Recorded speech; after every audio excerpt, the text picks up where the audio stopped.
ಆತ್ಮೀಯ H16 news ಅರ್ಧ ಸಿದ್ದರಾಮಯ್ಯಗೆ ಸ್ವಾಗತ. ನಾನು ನಿಮ್ಮವ MI ಅಥವಾ ಮಲ್ಲಪ್ಪ ಜೋದಾವರ್. ಆತ್ಮೀಯರೇ, ನರೇಗಾ ಅಥವಾ ಮನರೇಗಾ ಸಲುವಾಗಿ ಆಲ್ರೆಡಿ ಕಾಂಗ್ರೆಸ್ಸಿಗರು ರಾಷ್ಟ್ರಮಟ್ಟದ ಹೋರಾಟಕ್ಕೆ ರೆಡಿಯಾಗಿದ್ದಾರೆ. ರಾಮ್ಜಿ ಇದು ಕೇಂದ್ರೀಕೃತ ಆಗಿದೆ ಅನ್ನೋಂಥ ಆರೋಪ.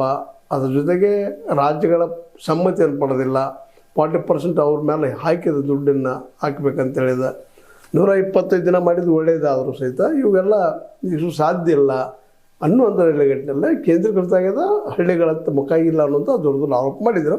ಅದಕ್ಕಾಗಿ ನಾವು ಇವನ್ನ ರಾಮ್ಜಿಯ ದೋಷಗಳದ್ದಾಗಿರ್ಬೋದು, ಅದೇ ಕಾಲಕ್ಕೆ ನರೇಗಾದಾಗಿರ್ಬೋದು ಚರ್ಚೆಗೆ ನಾವು ರೆಡಿ ಇದ್ದೀವಿ ಅನ್ನೋ ಮಾತನ್ನು DK ಶಿವಕುಮಾರ್ ಅವರು ಎಂದು ಮಾತಾಡಿದ್ದು ನಿಮಗೆ ಗೊತ್ತದ. ಅದೇ ಕಾಲಕ್ಕೆ ಅದಕ್ಕೆ ಉತ್ತರವಾಗಿ ಇವತ್ತು ಅತ್ಯಂತ ಖಡಕ್ಕಾಗಿ ನಮ್ಮ HD ಕುಮಾರಸ್ವಾಮಿಗಳು ಆ ವಿಷಯವನ್ನು ತೆಗೆದುಕೊಂಡು ನಾವು ರೆಡಿ ಇದ್ದೇವಪ್ಪ ಅಂತ ಚರ್ಚೆ ಮಾಡ್ಕೊಂಡು ಬರ್ರಿ ಅನ್ನುವಂಥ ಮಾತನ್ನು ಹೇಳಿದ್ದಾರೆ.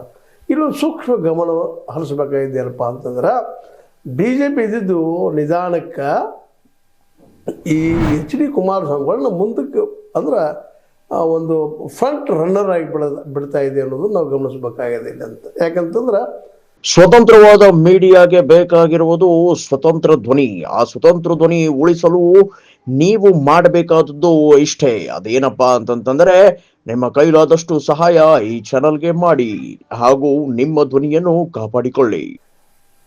ಪರಿಸ್ಥಿತಿ ಯಾವ ರೀತಿ ಬರ್ತದೋ, ಯಾಕಂದ್ರೆ 2028 ಅಂತೂ ಬಂತು, ಇನ್ನೇನು ಭಾಳ ದೂರ ಇಲ್ಲ.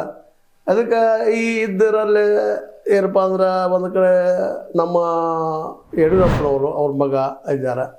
ಯಡಿಯೂರಪ್ಪನ ಸಲುವಾಗಿ ಅವ್ರ ಮಗನಂತ ರಾಜ್ಯಾಧ್ಯಕ್ಷರು ಮಾಡಿದ್ದಾರೆ. ಆದರೆ ಪರಿಸ್ಥಿತಿ ಇದೇ ರೀತಿ ಉಳಿತದ ಗ್ಯಾರಂಟಿ ಇಲ್ಲ. ಅದಕ್ಕಾಗಿ ಈ ಒಂದು ಹೋರಾಟವನ್ನು ಈ ನಮ್ಮ ಯಡಿಯೂರಪ್ಪನ ಜೊತೆಗೆ ಈ ದೇವೇಗೌಡ ಮಂತ್ರಿ ಕೂಡಿಸುವಂಥ ಕೆಲಸ ಮಾಡ್ತಾ ಇದ್ದಾರೆ ನಮಗಂತ ಅನ್ನುವಂಥದ್ದು.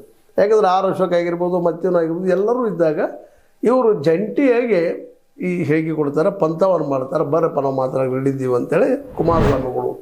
ಇದರಿಂದ ಏನು ಅನ್ನಿಸ್ತದಪ್ಪ ಅಂದ್ರೆ, ಮೊನ್ನೆ ದೇವೇಗೌಡರು ಏನೋ ಒಂದು ಮಾತಾಡಿದರು, ನಾವು ಸಪ್ರೇಟಾಗಿ ಹೋಗ್ತೀವಪ್ಪ ಎಲೆಕ್ಷನ್ ಸ್ಥಳೀಯ ಅಂತೇಳಿ, ಸ್ಥಳೀಯ ಚುನಾವಣೆಗಳಲ್ಲಿ.